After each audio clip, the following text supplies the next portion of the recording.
Good morning, everybody. Good morning. Thank you, thank you. So, I'm Warren Spielberg with the New School. It's wonderful to have you all. We have a record registration, so folks will probably be trickling in, but we're going to start right now. So, everybody just please find their seats. And I want to welcome you on behalf of Judy Pryor-Ramirez, the other co-chair of the conference, and myself. I want to welcome you. Actually, we'll have an official welcome for Mary Watson, who's the executive dean of the New School for Public Engagement. And again, very grateful to have you all here, in what we hope will be one of a series of talks and programs about race and social justice and education. So let me bring up Mary Watson, please, and enjoy the program.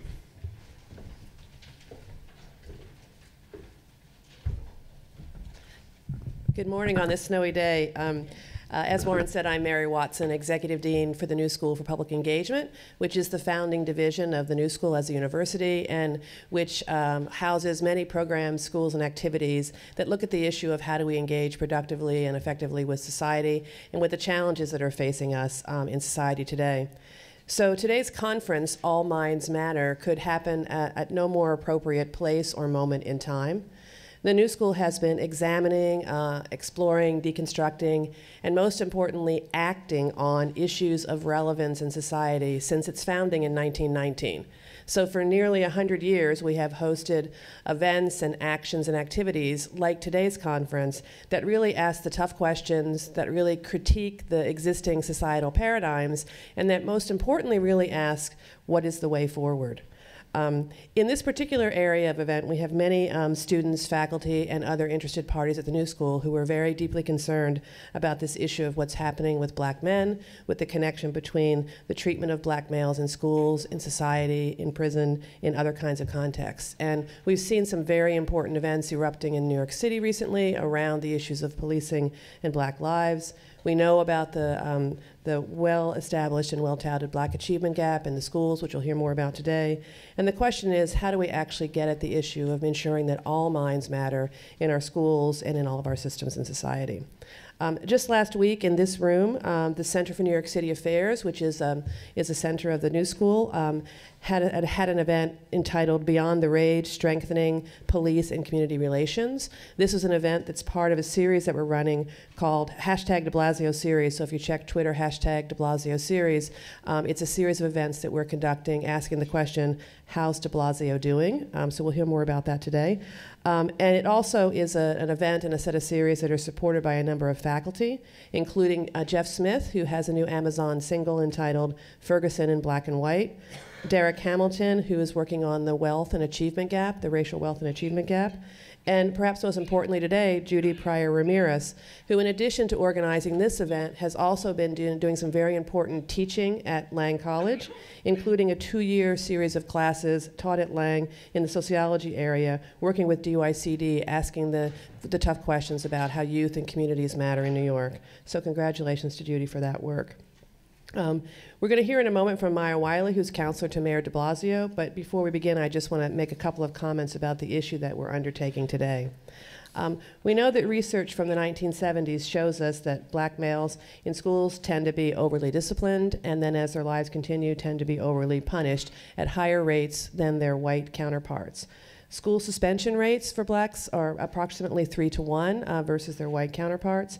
And in one large school that's noted in a district in South Carolina, for example, 61% of all suspensions in that school were African American boys or young men. We know that overall black males stand a 25% higher chance of being suspended or expelled over the course of their school careers. We also know that some statistics show that black males are suffering from diagnoses of learning disabilities at higher rates than their white counterparts and are more often placed in special education classes. They are largely absent from advanced placement and honors classes in many schools, and more than half do not finish high school on time. Close to 15% do not finish at all. So these are just some of the statistics that we're looking at in terms of the school achievement. This conference is named All Minds Matter, but also in the age of Obama. So one of the questions today on the podium is, how is it that we elect a black president to the United States at the same time that we're not addressing issues of racism that is experienced by boys in school environments and by men in the police and juvenile justice and criminal justice systems? If we are indeed, as some proclaim, in a quotation mark, post-racial world, how is it possible that these things are happening at the same time? So it is indeed my privilege and pleasure to introduce this conference and congratulate you all. And now let me turn the mic over to Maya Wiley, who's counsel to Mayor Bill de Blasio.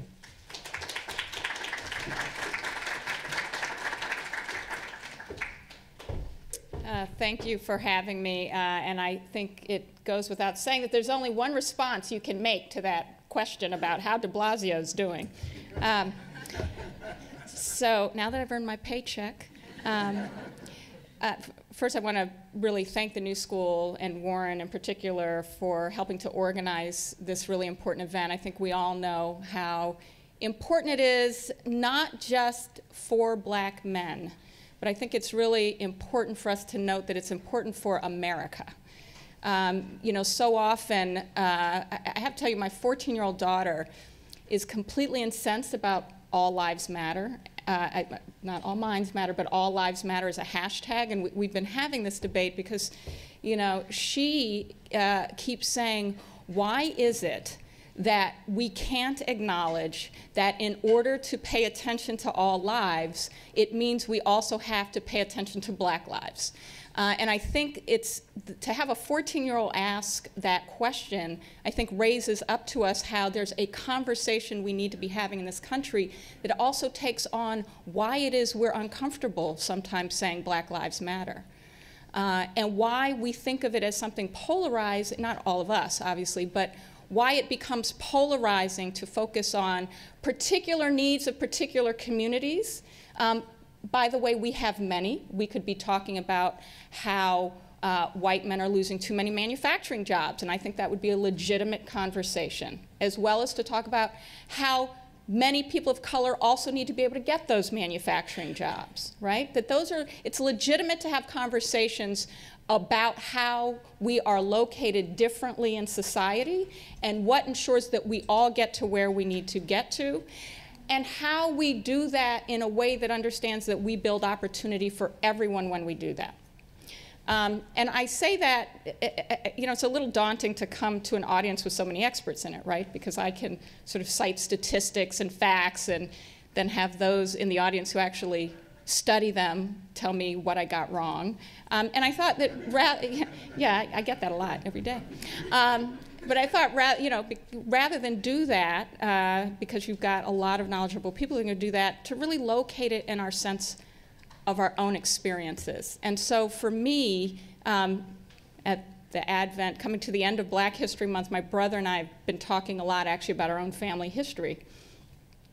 Because my grandfather was able to put, and my grandmother were able to put 6 kids through college. And so I am not, and nor are any of my cousins, first-generation college. And by the way, every last one of us went to college, right? Now, that is an astounding fact in America. Not that it should be, but it is. So why? Why do we have that astounding fact in my family? One is that my grandmother's family was able to own some land up north. That's number one. Number two was my grandfather, who did not go to college, was remarkably and unusually able to get a job as a postal clerk in the US Post Office. And that was a middle-class job that most black people were not allowed to have. And by the way, his father had been a Pullman porter on the railroad, which is part of why he was not in South Carolina, where my family was enslaved, outside of Camden, but was rather in New Jersey.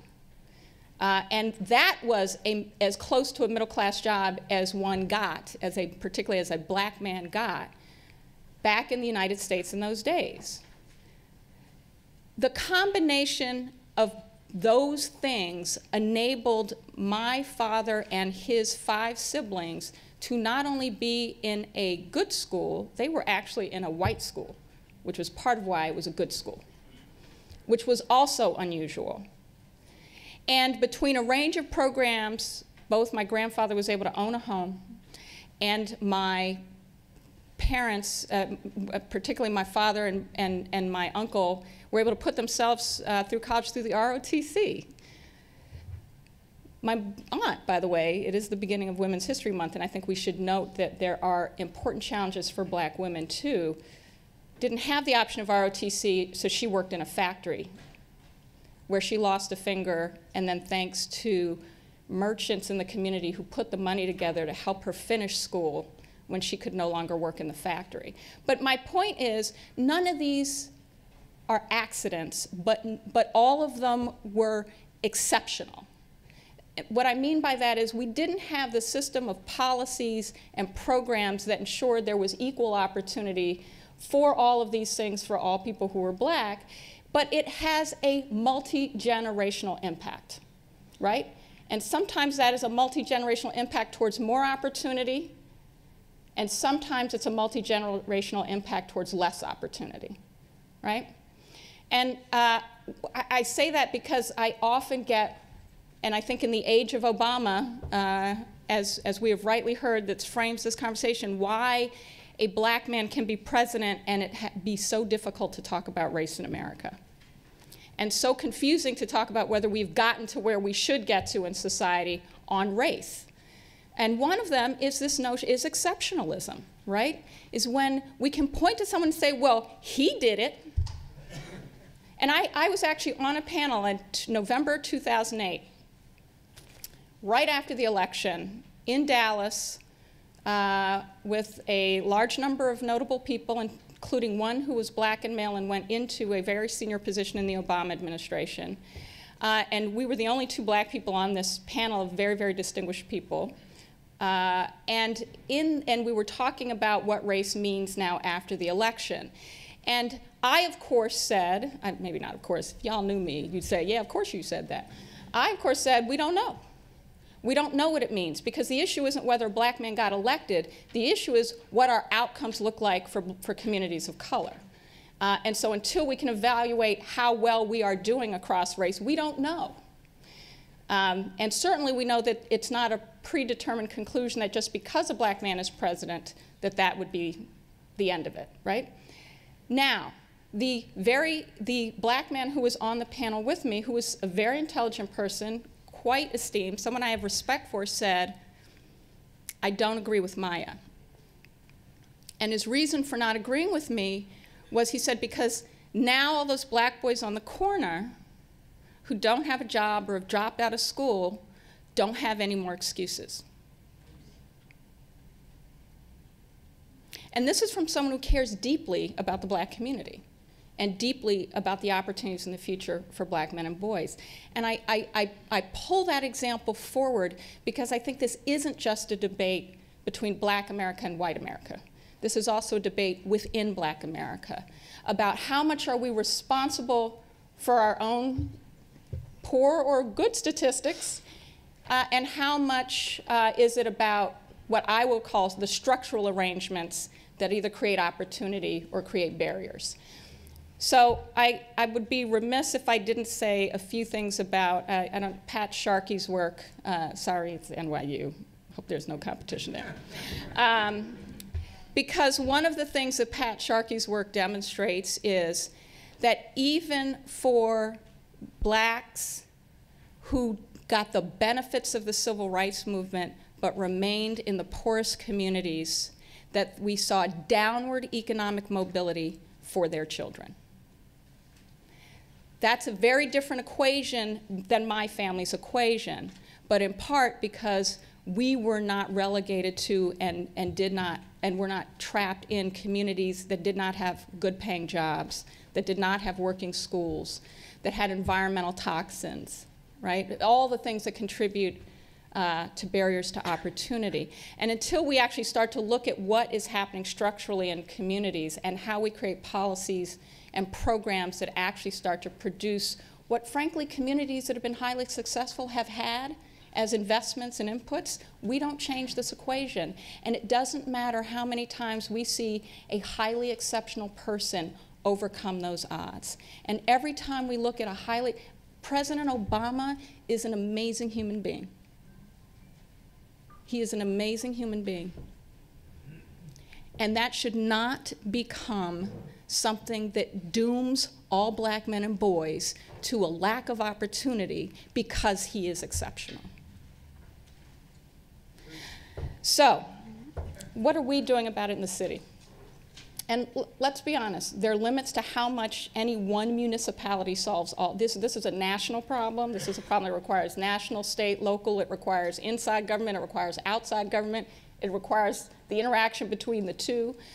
But we know that there are some things we can do even within the city, even when our national government is not doing all that it should do. And one is, and I'm very proud of the fact that we have a mayor that is willing to say the word race. And we all know what happened after both the tragic death of Eric Garner and, of course, the tragic killings of the 2 police officers in December. But the fact that we had a mayor able to come together and say, one, we have to have better police-community relations, and that, yes, I've had the conversation with my son. And that, yes, there's a history of race in this country that we have to confront. That is not enough, but if we don't have more leaders in this country actually willing to call forth the conversation, we don't have the conversation about the policy solutions we need. 2, we know we have to do something to increase more opportunities for black men and boys, including looking at criminal justice. We're doing several things on that front, like thinking about the mental health services and diversion programs that happen because so many people who are detained at Rikers Island who are black, who are Latino, have mental health issues, and it's a big reason they're there. The second is finding more diversion so that people aren't being arrested on misdemeanors in the first place. So, you know, we're very proud of the fact that we are decriminalizing in the sense of issuing violations and summonses instead of misdemeanors, arrests for low-level marijuana possession. And just in December alone, we saw a 75% reduction in arrests. That's not everything, but that's really important, and it shows us and tells us that we have to continue to look for more opportunities where there aren't issues of public safety, where we can start to ensure that we're issuing summonses or desk tickets rather than putting people in Rikers.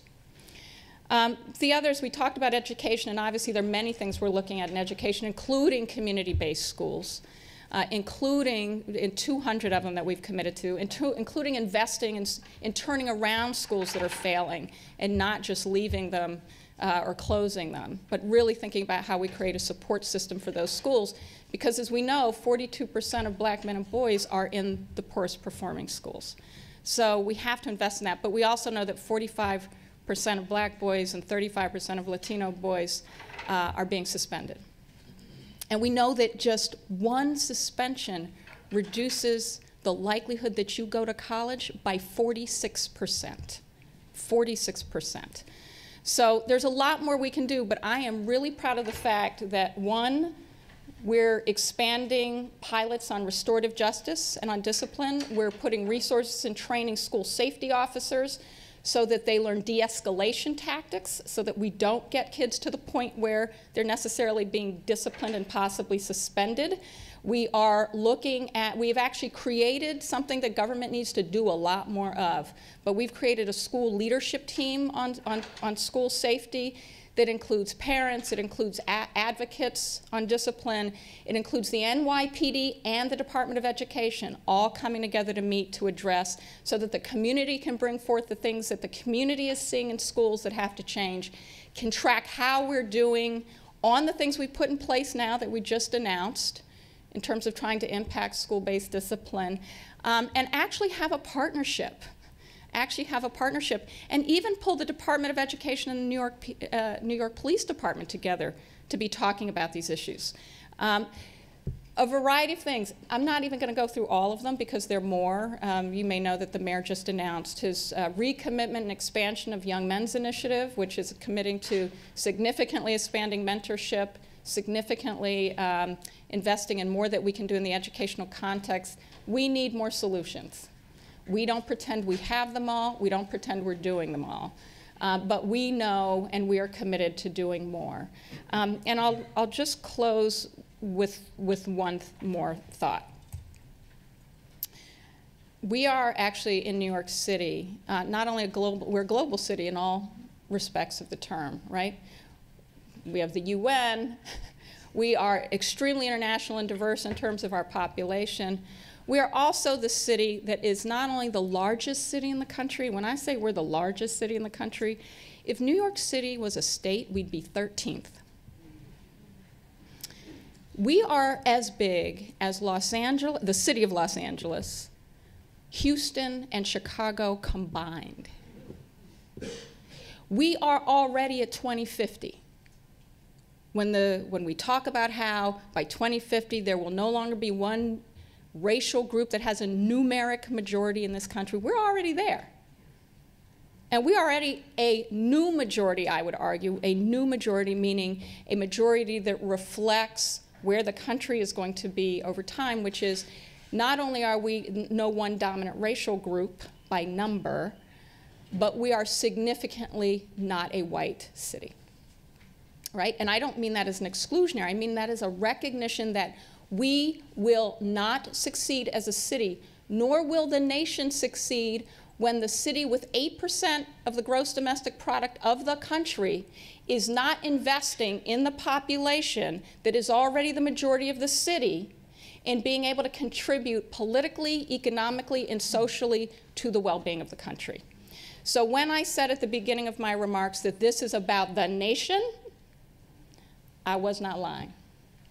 And when I say that we are with you and committed to making sure that we are investing in every single New Yorker, but also in being a city that leads in innovation, to not just reduce inequality, but make sure that we're not just one city rising together, but that we're one nation rising together.